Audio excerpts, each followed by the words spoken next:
Alright delegates, we shall now be moving on with MUN procedure. So now we've discussed how we need to research, how we need to lobby, how we will be seated in committee.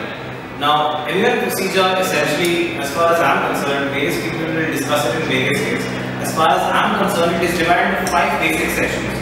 There are points, there are motions, there is formal documentation, there are certain rights you have, and of course there is lobbying, which has already been discussed. Right? We will come to each of these sections. What I'm going to really try to do is, I'm going to try and run you through an entire MUN via this procedural workshop that we are taking, So as discussed, there will be an executive board, you all will be seated. When you first come into committee, what you all will be doing is lobbying.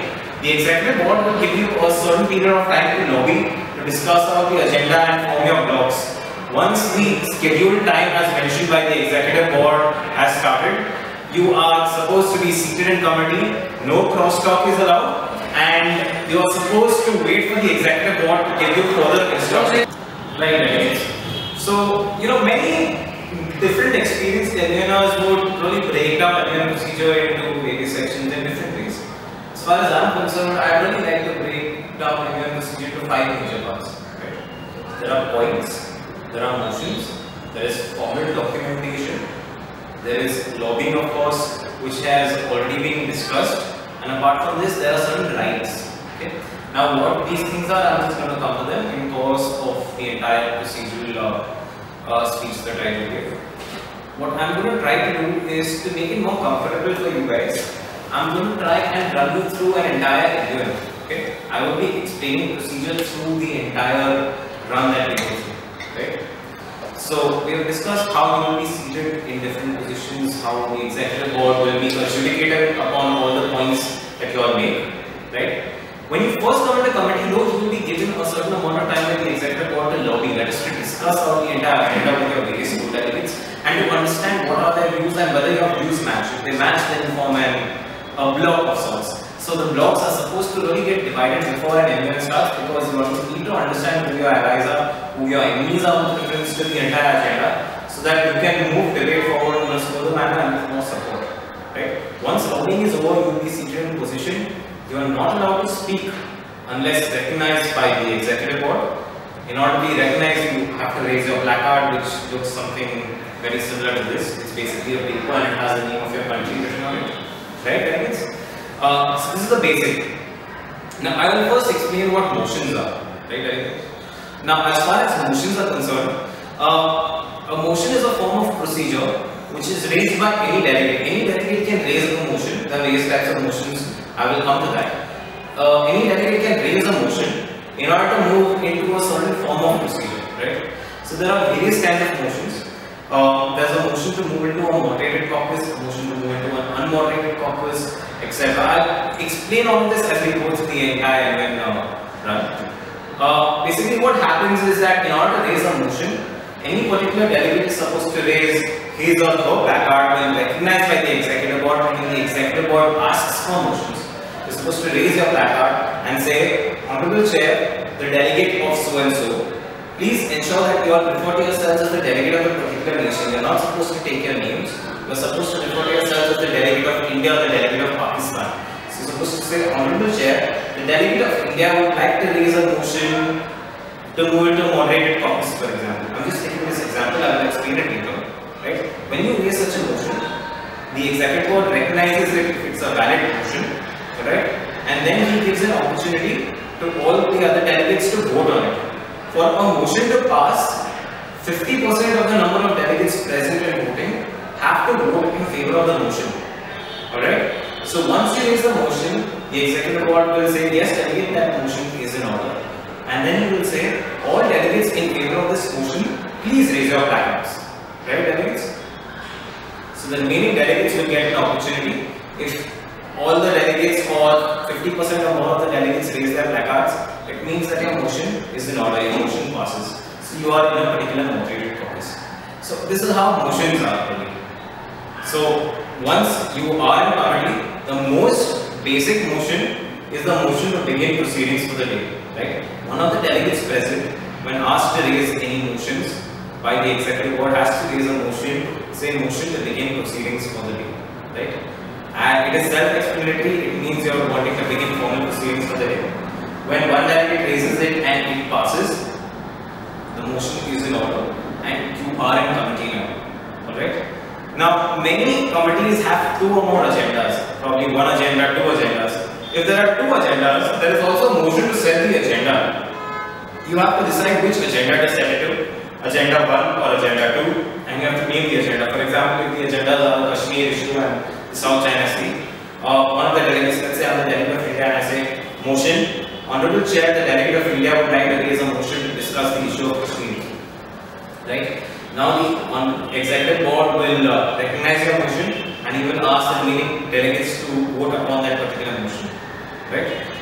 Based on that, the agenda, there are various different formats that are followed by executive boards to decide which agenda we need to discuss.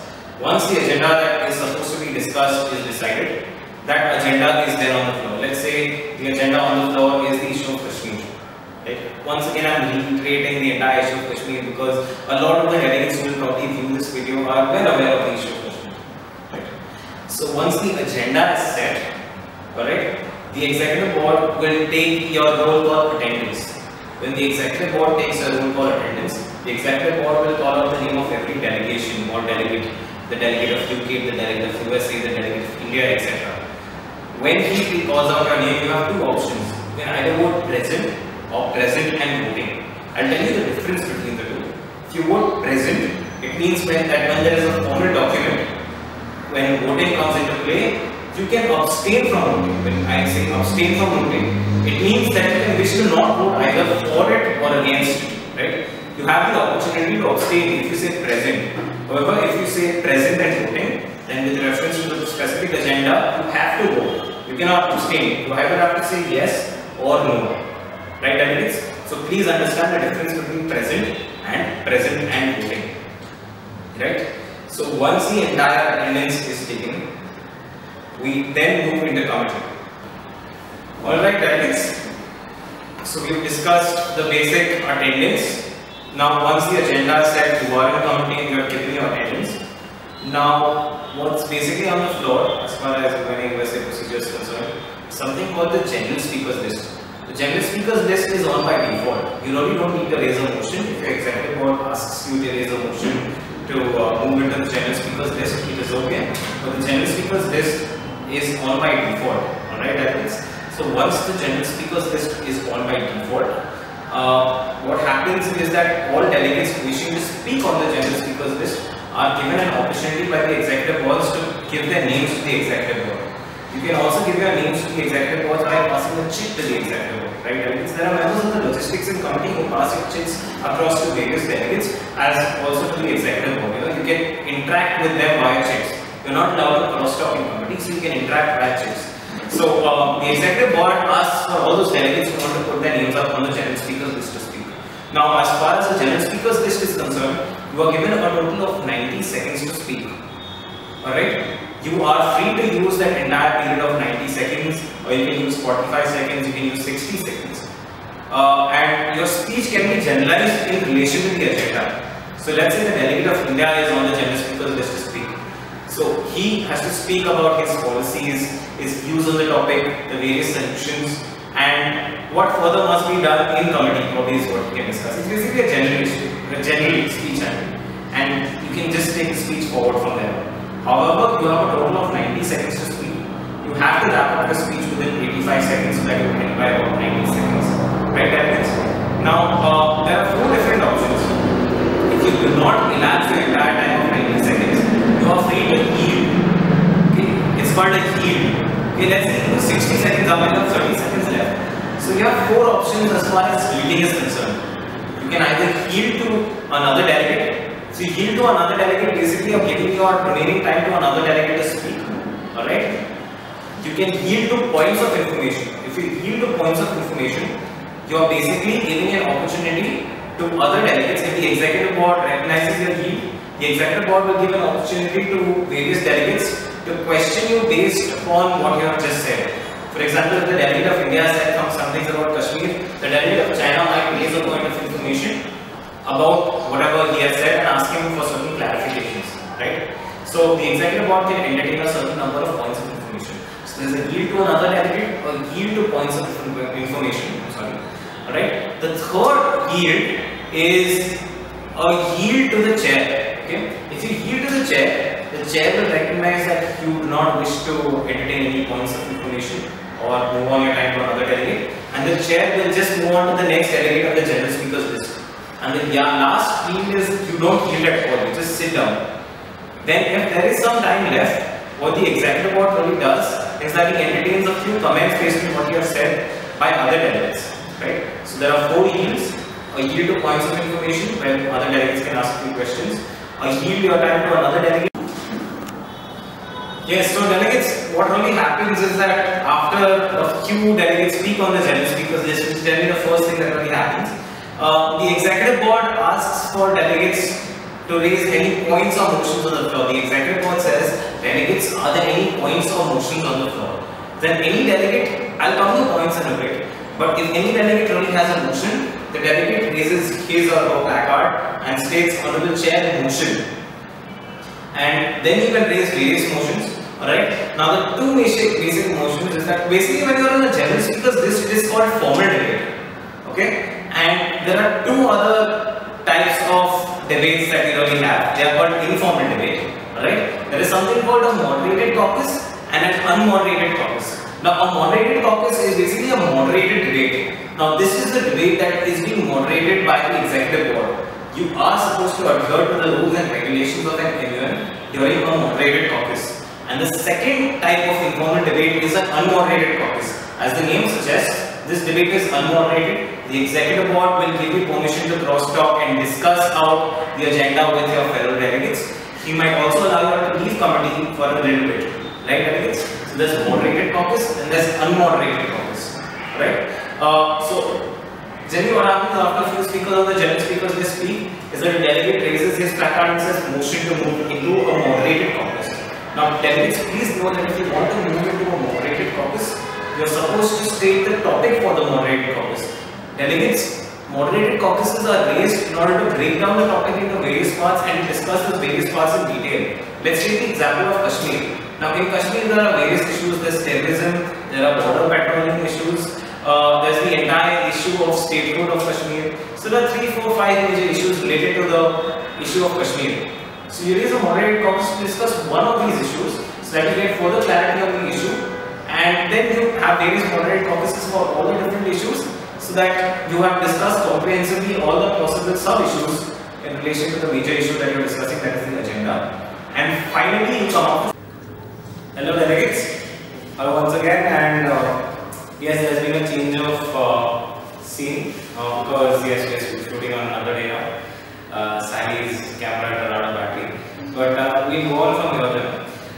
I was talking about moderated caucuses and how, as you keep discussing issue after issue, you reach a point in time where we have discussed all possible sub-issues in relation to the main agenda, and then you come up with something that's called a draft resolution. Okay, draft resolution is what is a formal documentation, really. But there are even steps which you are supposed to follow when moving on and coming up with a draft resolution. Before you come up with a draft resolution, in between moderated caucuses, there is a concept of something called unmoderated caucuses. Now, as the name suggests, and I had mentioned this earlier as well, an unmoderated caucus is basically a form of informal debate in which you are not moderated upon by the executive board, which means you are allowed to move around and talk to everybody and come up with points which you might be agreeable with in relation to other delegates, or just work together in coming up with a working paper or a draft resolution. Now I'll move on to, before I move on to working papers and draft resolutions, I'd like to explain another very important concept of MUNs. Okay, we had not discussed this the other day when I was talking, and it's about points and rights. Alright, so delegates, please note that there are certain privileges that every delegate is entitled to in an MUN, and they are called points. Now, in order to raise a point, whenever the executive board says, delegates, are there any points on the floor? A delegate can raise his or her placard and say point. Okay, and then there are different types of points that I'm just coming to. So there is a point of order. Okay, a point of order is raised whenever there is a factual inaccuracy. Okay, Basically, not when there is an emotional inaccuracy or when you disagree with any other delegate. It is only when something is factually inaccurate.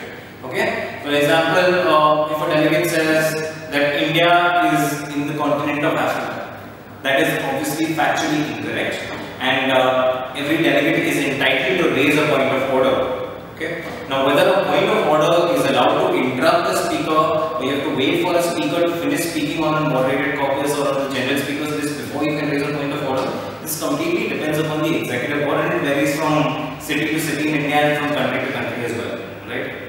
But a point of order basically has to be raised when there is a factual inaccuracy. Okay. Now, if it is a very specific factual inaccuracy, please note that if you really want to raise a point of order on something very specific, you have to ensure that you have backing with respect to Reuters reports. I mean, there is something specified in the Reuters reports or reports in a report of the UN website, basically a UN website or Reuters reports. These are required in order for you to really raise a point of order which will be adjudicated upon in your favor. Alright? So please note, Reuters reports or UN website related reports or at times Amnesty International reports are accepted with respect to points of order being passed. Alright? So point of order is for factual inaccuracies. You cannot raise them for logical inaccuracies. Right? I'll come to this in a little detail a little later. Okay? The second type of points are points of personal privilege. As the name suggests, the points of personal privilege are basically raised whenever you are inconvenienced in some way. Alright? Basically, a point of personal privilege can be raised, let's say, if you cannot hear another delegate's speech, the delegate is inaudible, or if you probably want to leave committee for a certain period of time, or if there is certain disturbance in committee. All you have to do is raise your placard and say point of personal privilege. If you say point of personal privilege, the executive board will recognize you. You can say, Honorable Chair, the delegate of so and so country is inaudible, or for that matter, whatever it may be. There is too much of disturbance in committee, or I'd like to leave committee for a little bit. Alright? Please note that a point of personal privilege can unanimously, I mean, this is across all MUN circuits in any country, a point of personal privilege is allowed to interrupt a speaker. Points of order are also allowed to interrupt speakers on the Mumbai MUN circuit. However, in other circuits, this might vary. Alright? Now, as far as the last 2 points are concerned, there is a point of parliamentary inquiry. Okay? A point of parliamentary inquiry is raised whenever there is some doubt you have in relation to either the MUNning USA procedure, the procedure that I am talking about right now, or in relation to some legalities or certain proceedings as far as the MUN is concerned. Alright? Certain UN procedures, certain UN conventions. If you want a small clarification in relation to this, in order to understand what is the procedure to follow, you can raise a point of parliamentary inquiry. An example would be, suppose you don't know what a point of order is. You can raise a point of parliamentary inquiry and say, Honorable Chair, the delegate of India, let's say the delegate of India, the delegate of India would like to know what is a point of order. Alright? So that's how a point of parliamentary inquiry is raised. Please note that all these points are supposed to be directed to the executive board. You cannot raise a point to any other delegate. Okay? And the last point is a point of information. Now this point is accepted on certain MUN circuits, not accepted, but as far as Mumbai MUN is concerned, a point of information will be in order because we are following MUNning USA. Okay? A point of information is raised whenever you have any doubt in relation to certain research or certain facts about another country. It is once again directed to the executive board. All you have to do is raise your placard and say point of information to the chair and ask your doubt in the form of a question. Let's say the delegate of India would like to be acquainted with Bhutan's foreign policy in relation to Afghanistan. Just an example, right? This is how you raise a point of information. So there are 4 points. I will go through all the 4 points once again. There is a point of order.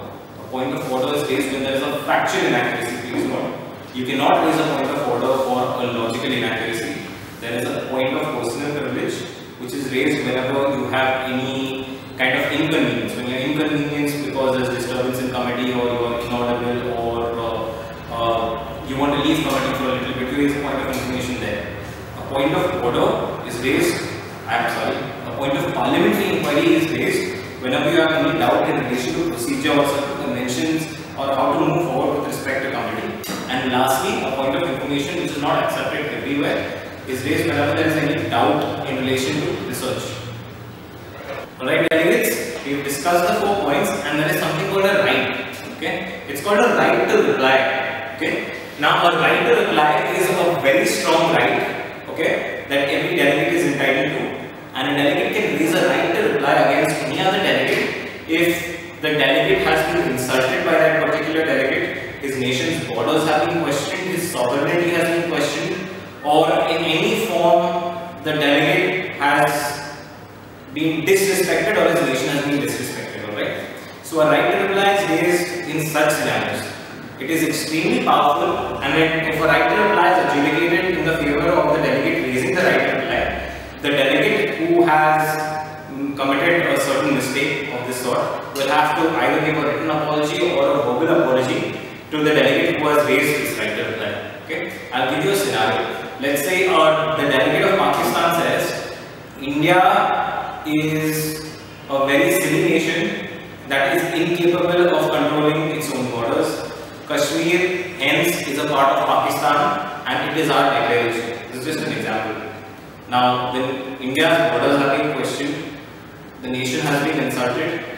In such cases, the delegate of India, only the delegate of India, no other delegate present in the committee can raise a right to reply and say, a right to reply should be directed to the executive board and say, on to the executive board, the delegate of India has been disrespected and the nation of India has been disrespected, its borders are being questioned by the delegate of Pakistan. I sincerely request you to adjudicate this right to reply in my order and I demand a verbal apology. You can also ask for a written apology. In such cases, the delegate of Pakistan, if the executive board deems fit, will be made to apologize in verbal or written form to you. Alright delegates? Now there is a big confusion between a point of order and a right to reply, especially for first time delegates. Delegates, I'll explain to you in the form of a very simple example. I don't see why there should be any doubt after this. A point of order firstly is raised when there is a factual inaccuracy, correct? And a right to reply is raised when a particular delegate's nation or the delegate himself has been insulted or his borders, the nation's borders that he is representing have been questioned, right? So, often we are very confused on whether we should raise a right to reply or a point of order. Now, delegates, please know that a right to reply, as I said, can only be raised by the particular delegate. While if there is a factual inaccuracy, any delegate can raise a point of order. So, let's take a very specific example. Let's take the example of Kashmir. Let's say the delegate of North Korea, DPRK, Democratic People's Republic of Korea, says Kashmir is a part of Pakistan. Alright, this is his statement. Now this is factually inaccurate because Kashmir, there is a part that's called Pakistan occupied Kashmir, a major chunk of Kashmir belongs to India at this point in time, a certain area is disputed, a small area towards the northeast is occupied by China, right delegates? So to say that Kashmir belongs to Pakistan is factually inaccurate.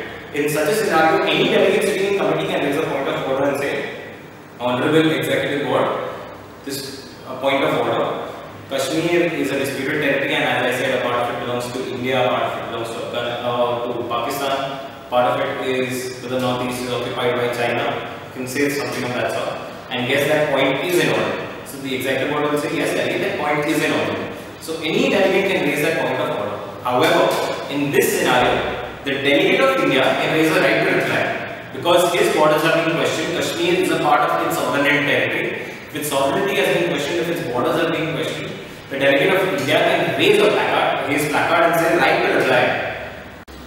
Alright delegates, so at this point in time I think I have discussed most salient points of procedure, I have discussed motions, okay. I'll just give you an example of a few more motions, okay, a little later. I have discussed points, I have discussed rights, I have discussed the general speakers list, I have also discussed unmoderated caucuses. Now what we are going to be doing is that we are going to be discussing formal documentation, alright. Now I really don't have time or it's not really possible to discuss how to make a draft resolution in detail. I'll just explain the concept of a draft resolution. A draft resolution is basically the final formal document that you come up with, okay, at the end of an agreement. If there's an author to a draft resolution or a sponsor, there are signatories to a draft resolution, there are certain number of signatories that are required. The executive board will enlighten everybody in relation to the number of signatories for a draft resolution, okay, and it is divided into two sections. It has all the important points or solutions that are suggested in committee, and there are two sections. There are preambulatory clauses and there are operative clauses. Preambulatory clauses basically give direction to the draft resolution. They talk about whatever the draft resolution acknowledges or keeps in mind while suggesting certain solutions that are points. While the operative clauses, as the name suggests, are actually the operative points. So these are the points that are suggested as solutions. Okay. Now there are various types of clauses. Now preambulatory clause has to start with a certain form of a verb. For example, keeping in mind, realizing, recognizing, suggesting, urging, commending, condemning. These are the kinds of words. Condemning the nation of Israel for carrying out so and so actions, or acknowledging the fact that India has carried out various developmental activities in Afghanistan. These are just examples. Okay, I have nothing against Israel. I'm from India, so I have something for India. But yeah, that's just an example. As far as operative clauses are concerned, now these give direction. Now these do not end in the ing, the standard form of ending a verb.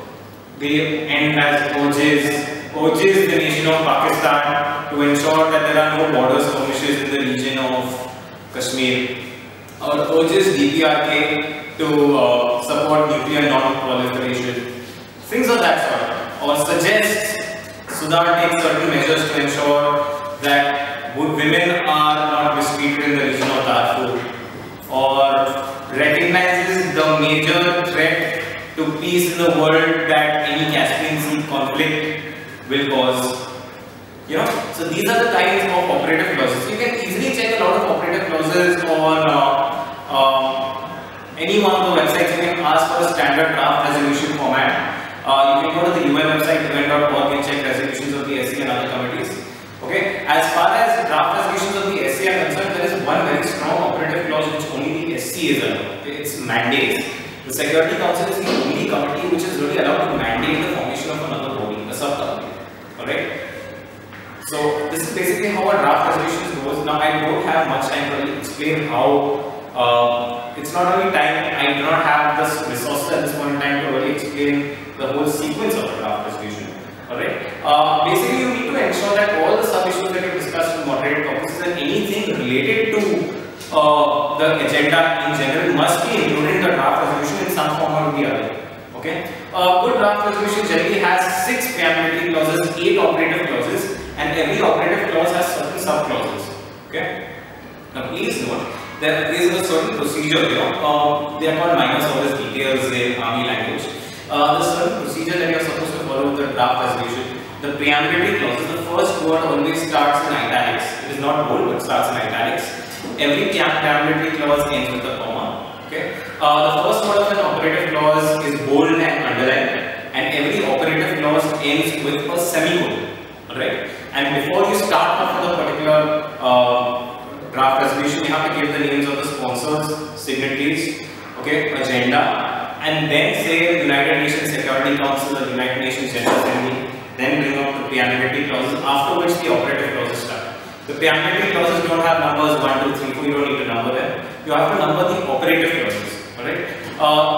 The last point of the last operative clause rather of a Security Council draft resolution always decides to remain actively seized with the matter. Okay? For the rest of the committees, this is really not a tradition or norm, to say the least.